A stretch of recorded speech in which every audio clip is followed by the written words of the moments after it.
Hi, I'm Shay McGalley. And I'm David Keener. And this is the Hourlings podcast project. Tonight, Dave's driving a bus. Dave, take it away. All right, tonight we're talking about castles. And usually when we do a topic like this, I start out with a definition or whatever. But I feel like castles are so prominent in literature and in film and stuff. It'd be more fun to kind of start out with a question, maybe a couple questions, and then follow up with the quote unquote official definition. So when I say the word castle, what pops into your head, Shay? I think of the typical fairy tale castle, so like gray stone, two spires in the front, a big gate, and a moat. I think of the old toy I used to have. It was a Fisher Price Great Adventures castle, and it came with little knights, and my brother and I had the best time with those toys. So that's exactly what I think of. All right, Marty. I think of, fantasy, the fiction part, I think of that more. Although I love it when castles find their way into science fiction. I think of castles as defensive fortifications. I differentiate a castle from a palace by how fancy it is. So that's what I think of when I hear the term castle. Right. Well, my first real brush with castles was, again, fairy tales and everything like Shay. But then my grandfather back in the day gave me like one of the best gifts ever. He gave me, if you remember, one of those what do they call them, radio flyer red wagons. Yeah. Filled with wooden blocks, like 2x4 wooden blocks. So I had long ones that were like the size of a brick, and I had short ones, and I used those in my sandbox, and I built all kinds of castles and towers and stuff. And then I played little war games with all my toy soldiers and such. Mm-hmm. Okay, it was a long time ago, but I spent hours doing stuff like that. Yeah, we had blocks too. I built a metric ton of castles when I was a kid, and I was a kid a long ass time ago. So he gave me a wagon I full of loved it. I sawed-off had lumber. blocks for my kids and all kinds of stuff to make castles out of. They loved it. Don't forget sandcastles. Yeah, sandcastles too. Hell, I still make sandcastles. That's right. And I've had some friends who I had one set of friends that were like serious about sandcastles. Like they different sized buckets, shovels, water to firm things to mold it and form it, and serious stuff. Huh. All right. So the official definition of castle, well, a couple of things. First of all, castle gets kind of used widely to mean any sort of fortification. But technically, the official definition of a castle is a private fortified residence of a lord or noble. They're usually associated with the Middle Ages, which is the 5th to 15th century. Mm-hmm. And that's mostly Western. But you basically saw them proliferate after the fall of the Western Roman Empire and decline in the 15th century with the advent of gunpowder and artillery. So, yeah, I have lots of books about castles and pictures of castles, and it's really interesting how castles vary from culture to culture. Like a castle in medieval Japan is way different than in medieval Germany. It's very, very interesting stuff. So has anybody? Go ahead. I was just thinking, sometimes places like abbeys, like Downton Abbey, can be thought of as a type of fancy style or castle. Technically, Downton Abbey was technically things like palaces and mansions and villas don't count as castles. Technically, but I throw them into the same category, especially for fiction and writing. It depends. I think the cornerstone of a castle is that it's fortified. Right, designed for military operations. you know, you wouldn't have windows on the ground floor, for instance, in a castle. Right. I think that's lost on a lot of people. I think with castles, like the military aspect in stories and like fairy tales and writing, I think that's totally lost. I think people would think of, you know, fancy balls and wait staff, Well, maybe some suits of armor laying around, but and See, I all look those, at them and I think of, okay, how much coverage do you have for your right, archers with their arrow slits? yeah, well, let's yeah, differentiate between wartime and peacetime. okay. You know, because I think a castle is, um, well, I should leave it to you. What do you guys think a castle is used for in wartime, or how do you think it can be leveraged? Dropping hot grease on the assailants that are approaching. Okay, it can be protection during siege from Uh-huh. a theoretically stronger force. That's why you would retreat back into your castle. You can also have strategic castles that are located in a place, for instance, that would be able to protect and defend a major pass through the mountains, for instance, or some other strategic area that, say, overlooks a major waterway where you know, you could attack boats in the water as they go by. Hmm. Yeah. So a lot of your castle placements are going to be very, very strategic, controlling some kind of region or territory. That's definitely true. Right, and they also used for housing troops and as residences for the noble people that lived there. Um, so they had lots of uses in the day. All right. How about peacetime? Impressing people. It's a form of statecraft, you know, invites the prince of so and so to come to the castle for a ball or a reception, a dinner. Well, in peacetime, you know, for 1,000 years was just a slight pause in between wars where they'd get to fix all the stuff that got damaged on their castle in the last war. Right. Well, and I think it's also a way of saying I'm noble. I live in a castle, and you guys are peasants, and we have sort of an agreement here. This is a feudalism where you guys work the land, and I'll protect you, but I'll take my share. Mhm. Right. So Right. It was often the impress case people. that towns and villages and cities grew up around castles. Um, in the beginning, while they were building it, the workers had to live somewhere. And after that, commerce often surrounded castles historically. Yeah, one of my favorite castles is Edinburgh Castle, which sits on what they call a volcanic plug in the middle of the city of Edinburgh.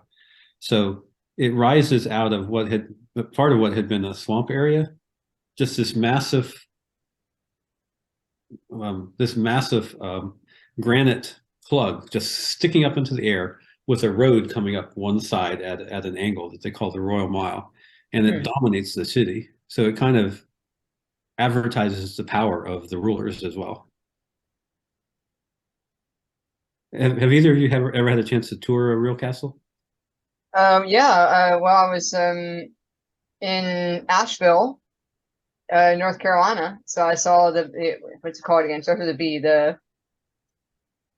What is that beautiful castle, you guys? The really historic one that it housed all the paintings from Europe during World War II for safekeeping. Let's look it up. Belmont, the Belmont. Ah, Yeah, absolutely. That's like maybe the only castle in America, and I mean in North America, Well, yeah, like for the most part, America was colonized. Okay, not 1492, but by the time America was formed, you're oh, pretty much in the gunpowder era. excuse me, the Biltmore, not Belmont, the Biltmore. oh, Biltmore, the That's Biltmore Estate. Um, you see, there's where you and I would differ. I don't consider Biltmore a castle.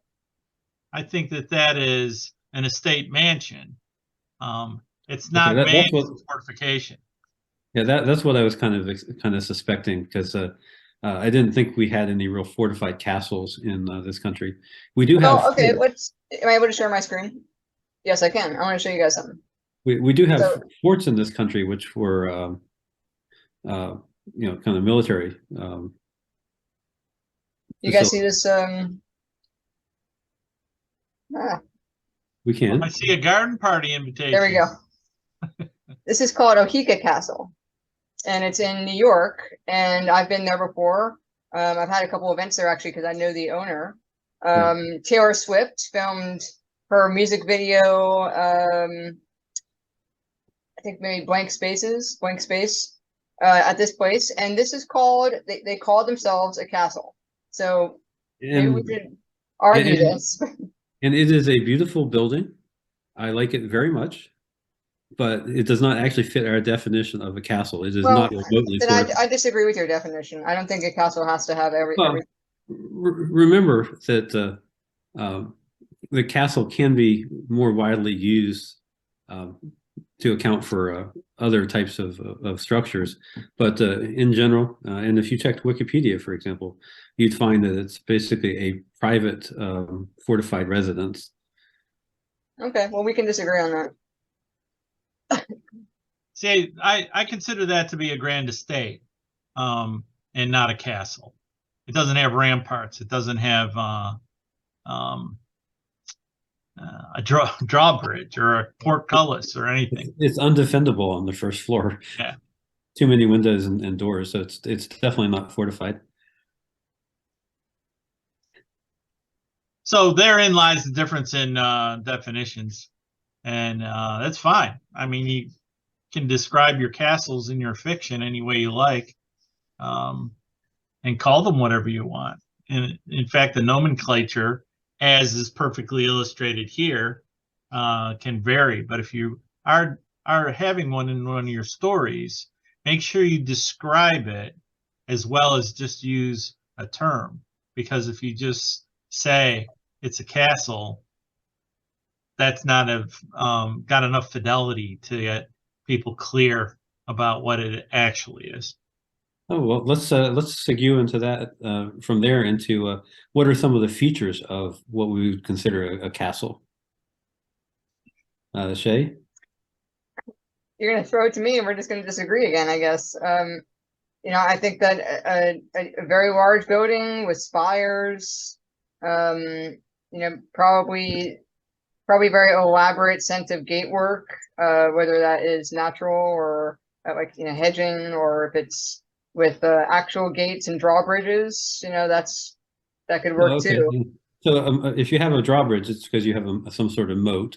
So both of those could be features of a castle. Mhm. Marty, I'll throw it over to you. Well, features of a castle I would consider um, uh, a main portcullis gate, whether it has a moat or not. It is defensible and can control access into the thing. Typically, they have towers, and towers have ramparts and crenellations at the top. And that was for archers as well and defenders on the walls. Typically, what I consider a castle doesn't have any windows in the outer walls. The towers might have arrow slits, and in those cases, towers usually had spiral staircases in them, and the arrow slits would happen periodically to give field of fire everywhere below the castle in those directions, as well as from the roofs of the castle and the tops of the walls. Usually on the interior of the walls would be series of buildings that had specific utilities, stables, barracks for soldiers, feast hall, residence for the nobles that exist within the castle.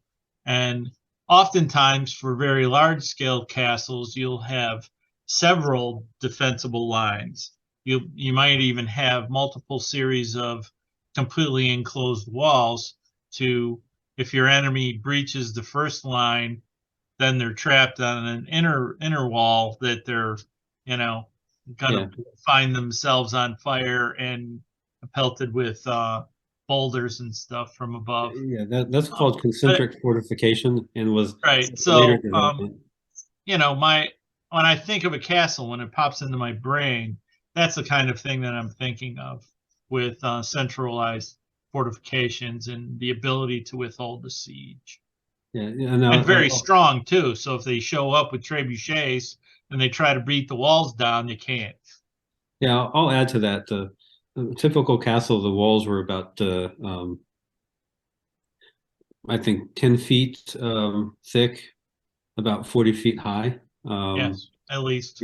There was usually an inner bailey, meaning an inner area that was enclosed, and the buildings inside the castle walls open up into that bailey. Sometimes they had a fortified tower, what they called a keep. Other things that they had, you mentioned arrow slits. They also had typically in the gatehouse, you'd go through a long passage through the Right, gatehouse. had murder holes. It had murder holes, so they could dump oil and flaming debris and stuff on you. And shoot straight down at poor guys that have to, you know, if they breach the outer door, suddenly they find the inner door and they got to pause there for just long enough to get themselves set on fire. Yeah, and the outside walls of the castle were often called the curtain walls. And then I put on my list just for grins and giggles was dungeons. I don't think a lot of castles had dungeons, but you know, in fantasy they do. Hey, Dungeons and Dragons, big in the theater right now. Indeed, I saw it last week. Oh, was any good? Yes, it was very good. Yeah, my wife They and I might walk go a to fine the line movies tomorrow. between fan service um, and comedy and action. So yeah, I it's heard not really that. a subject of this Quick review. podcast, but it's worth seeing. All right, are castles still useful today? Well, they Whoever- probably make hella cash as bed and breakfast. So And in fact, in the UK, you can actually buy some castles. yeah, I'd still build one. I'm not sure I'd want to build one, but you could maybe refurbish one or buy one. Happily. Yeah, I think they make good tourist destinations. I would go to a bed and breakfast in a castle. In fact, one of my wife's friends was married in a castle. I stayed in a castle bed and breakfast when I was in Australia, and it was awesome. A castle bed and breakfast in Australia? Yeah. Wow. Yeah, I was very lucky to find it because I was just wandering aimlessly, and it was great. I got to actually have dinner with the owners, and they told me how they built it and how they financed it and stuff. Is a really wild story. Yeah. What was cool is every room was decorated differently because like the bed that I slept in was like a giant cypress tree or poster kind of bed, and it was just totally awesome. Really, really great decorators for the place. It's really fun. And I think castles still make a decent statement of power. For instance, Edinburgh Castle is the administrative center for a good section of Scotland and the city of Edinburgh. So it's still in use. It's more of an administrative facility now. And the great thing about a lot of the existing castles out there is that just with a little Google foo, you can find the floor plans for castles. And floor plans are damn handy for writing because when you are writing the story, then you can really describe a lot better movement. You can actually be inspired, in fact, by plot points because, you know, maybe there's secret passages or stuff like that. It makes writing really fun. In fact, the book I'm trying to finish right now has got a castle in it, and I'm Yeah, I really wonder if like instead of having like the map that you see in a lot of fantasy books, it'd be cool to have a blueprint of a building like a castle, Yeah, just to I've shake seen it up. that. I've seen that before. It depends Uh, on how much the castle is featured in the story and how big it is. But I have yeah. seen but that. there's never been in any Harry Potter book a blueprint of Hogwarts. Well, Yeah. Hogwarts changes all the time. Hogwarts what? Changes all the time. Yeah, but I think you could still have a general idea, I you know, know. where the Great Hall is, that kind of thing. But maybe that's also the charm of it, is that you don't know, and maybe that's worthy of bringing up. Like we encourage people to describe things well, but maybe in the case of castles, where there is sort of a fairy tale appeal to them, maybe there is something to be said about leaving some things to the imagination and not really saying just how big it is or just Well, especially when you're talking about castles, it's really important to convey the size of the thing, the setting of the castle, and the scale of it. If if it is a ginormous, haunted castle that you could get easily lost inside, um, it would be great to have the scale of it detailed and stuff. Mhm. I also think castles nowadays make good tourist destinations. I visited, I don't know, 10 or 20 in Scotland, thanks to some of my friends. My wife is Scottish. We go there a lot. Mhm. Yeah, I went to a castle on the St. Lawrence in Thousand Islands region in New York. Oh, what was the name of that castle? Um, I'll have to look that up and you know uh, pop a thought bubble over my head here in post production. But another thing I find interesting about castles is they're sort of like time machines in a way. And when you're touring a castle, you sort of get some insights into the past. Like, why was this castle built here? Who ruled it? How many times was this castle captured by the enemy? All of these castles, they have rich, interesting histories, and I find them to be pretty fascinating. And those types of details can, I think, inform your writing as well. Mhm. Yeah, I've read lots of stories where the castle itself has almost become a character in the story because it's so well described and important to the story. All right. Any last thoughts on castles or using castles in stories? I think they're great. I think that culturally people love castles for some reason. You know, we just sat here and said, all three of us, play with castles when we were kids. And Mhm. I think that there is lots of good castle action on the internet that you can see, the photography, the virtual tours and stuff that you can find with castles. I think that it's it's a really great thing to include in your stories. Yeah, I can second that and just say some tropes are tropes because they work. Just make it your own when you're using a castle in your own story. And I think for me, the thing is, castles were a huge investment. They were created for reasons. And if those reasons didn't exist, the castle wouldn't have been created. So if you're going to have a castle in your story, why is it there? What's it being used to defend? Or who is ruling from that castle? Or what kind of statement are they trying to make? And something that we maybe haven't talked about as much in this session is kind of the pageantry, the way of life from the stereotypical jousting to you know the throne in the throne room or the Yeah, lord's. life in a medieval castle is a whole different topic. Yeah, Uh, and those things are definitely things that can inform your fiction. Hmm. Yeah, I don't want to delve too much into that topic. This is more about the castle itself, but there's a lot of rich stuff there that can really inform a fantasy story, and maybe if you do it right, a science fiction story as well. yeah.